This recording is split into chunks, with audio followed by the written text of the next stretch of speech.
Excise constable या आबकारी आरक्षक की भर्ती के लिए नोटिफिकेशन जारी हुआ मध्य प्रदेश कर्मचारी चयन मंडल के द्वारा। इसके अंदर फॉर्म सभी भर सकते हैं, मध्य प्रदेश वाले भी भर सकते हैं और मध्य प्रदेश के निवासी नहीं है वह भी भर सकते हैं। जो मध्य प्रदेश के निवासी नहीं है वो जनरल कैटेगरी के अंदर माने जाएंगे, उनके लिए फॉर्म फीस 500 रुपये हैं और मध्य प्रदेश के निवासियों के लिए फ़ीस 250 रुपये हैं और सीधी भर्ती बैकलॉग के लिए कोई शुल्क नहीं रखा गया है। तो आवेदन की प्रारंभ तिथि कब है? 15 फरवरी 2025 से स्टार्ट है और 1 मार्च 2025 तक लास्ट डेट है। और आवेदन पत्र में संशोधन करने की तिथि 15 फरवरी से स्टार्ट है और अंतिम तिथि 6 मार्च 2025 तक रहेगी। और परीक्षा का दिनांक क्या है? 5/7/2025 से परीक्षा प्रारंभ है और यहाँ पर परीक्षा का दिनांक दिया गया 5/7/2025 शनिवार। परीक्षा की पाली प्रथम पाली के अंदर 7 बजे से 8 बजे तक होगी और महत्वपूर्ण निर्देश पढ़ने का समय 8:50 से 9 बजे तक और उत्तर अंकित करने का समय 9 से 11 बजे तक।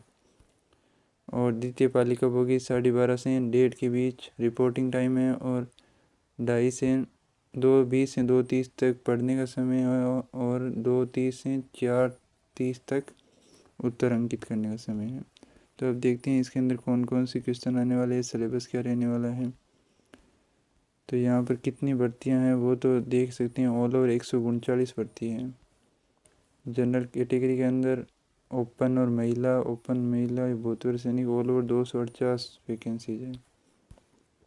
अन्य पिछड़ा वर्ग के 14 आरक्षण के लिए 88% पदों की मुख्य आरक्षण तालिका, ये आरक्षण के बारे में दिया गया है। उसके बाद नीचे चलते हैं तो पद का नाम दिया गया आबकारी आरक्षक और वेतन दिया गया 19,500 से 62,000 रुपये तक वेतन मिल सकता है।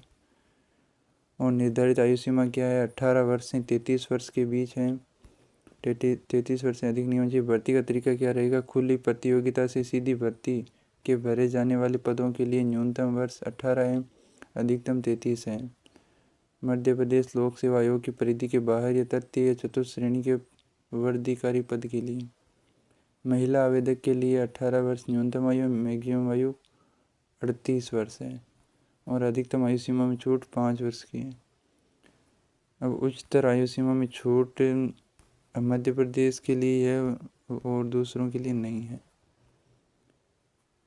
न्यूनतम शारीरिक अर्हता क्या होनी चाहिए? आबकारी आरक्षक वर्ग महिला के लिए ऊंचाई होनी चाहिए 167.5 सेंटीमीटर, पुरुष के लिए 152.4 सेंटीमीटर, सीना पुरुष के लिए 81 से 86 और महिला के लिए सीने की कोई बात नहीं की गई। और दूसरा न्यूनतम शैक्षणिक योग्यता 10+2 प्रणाली के अंतर्गत 12वीं कक्षा की परीक्षा एवं पुरानी पद्धति से हायर सेकेंडरी एवं समकक्ष परीक्षा उत्तीर्ण होनी चाहिए, यानी 12th पास की बात कर रहे हैं। अब परीक्षा की योजना जिसके अंदर क्या होने वाला? मध्य प्रदेश कर्मचारी चयन मंडल द्वारा आयोजित परीक्षा में वस्तुनिष्ठ प्रकार के 100 प्रश्नों का हिंदी और अंग्रेजी माध्यम से होगा। सभी प्रश्नों का स्तर हाई स्कूल तक का होगा, जिसका पाठ्यक्रम यह है। सामान्य ज्ञान और तार्किक ज्ञान के 40% है, बौद्धिक क्षमता और मानसिक अभिरुचि के 30% है और विज्ञान और अंकगणित के 30% है।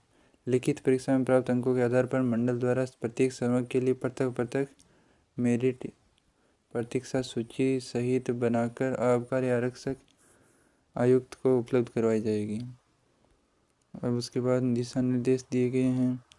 उसके नीचे क्या? परीक्षा हॉल में ले जाने हेतु आवश्यक सामग्री क्या ले जाना है? बोर्ड की वेबसाइट से डाउनलोड किया गया प्रवेश पत्र, काला बॉल वाइट पेन और फोटो युक्त मूल पहचान पत्र या मतदाता पहचान पत्र, पैन कार्ड, आधार कार्ड, ड्राइविंग लाइसेंस, इनमें से कोई भी एक ले जा सकते हैं। परीक्षा में किसी भी प्रकार के इलेक्ट्रॉनिक डिवाइस उपयोग नहीं कर सकते हैं, वो तो सबको पता रहता है। 3 घंटे की अवधि के प्रश्न पत्र के लिए 60 मिनट, 2 घंटे 30 मिनट की अवधि के प्रश्न पत्र के लिए 50 मिनट, 2 घंटे के प्रश्न पत्र के लिए 40 मिनट, 1 घंटे 30 मिनट की अवधि के लिए 30 मिनट। ये अलग अलग कैसे हैं? कुछ तो कारण होगा। इसके अतिरिक्त प्रदाय की जाने वाली सुविधाएं, प्रवेश पत्र प्राप्त करने की सुविधा, प्रक्रिया यानी एडमिट कार्ड कैसे डाउनलोड करना है, ये इसकी ऑफिशियल वेबसाइट है esp.mp.government.in,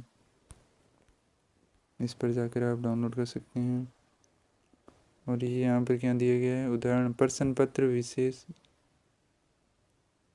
यदि 100 प्रश्नों के प्रश्न पत्र में 2 प्रश्न निरस्त किए जाते हैं और मूल्यांकन के बाद यदि अभ्यर्थी 98 प्रश्नों में 90 अंक प्राप्त करता है तो उनके अंकों की गणना इस प्रकार होगी। यदि 150 प्रश्नों के प्रश्न पत्र में 2 प्रश्न निरस्त किए जाते हैं तो मूल्यांकन के बाद अभ्यर्थी 148 में 140 अंक प्राप्त करता है तो उसके अंकों की गणना इस प्रकार होगी। ये इसके कुछ रूल हैं।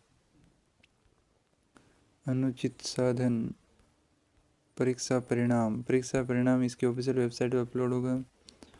और तो क्या दिया गया, ऑनलाइन आवेदन पत्र के साथ कौन कौन से दस्तावेज लाने हैं, तो ये सबसे महत्वपूर्ण है। ऑनलाइन आवेदन पत्र के साथ अभ्यर्थी द्वारा कलर फोटो हस्ताक्षर एवं स्वयं की हस्तलिपि को आधार के अनुसार स्कैन कराकर संलग्न करना होगा। ऑनलाइन आवेदन में आवेदक को जन्म तिथि के प्रमाण पत्र हेतु 8वीं या 10वीं अथवा 12वीं की अंक सूची को स्कैन कर संलग्न करना होगा। अनुसूचित जाति अनुसूचित जनजाति अन्य पिछड़ा वर्ग के अभ्यर्थियों की जाति प्रमाण पत्र हेतु सक्षम अधिकारी द्वारा जारी जाति प्रमाण पत्र को स्कैन करवाकर संलग्न करना होगा।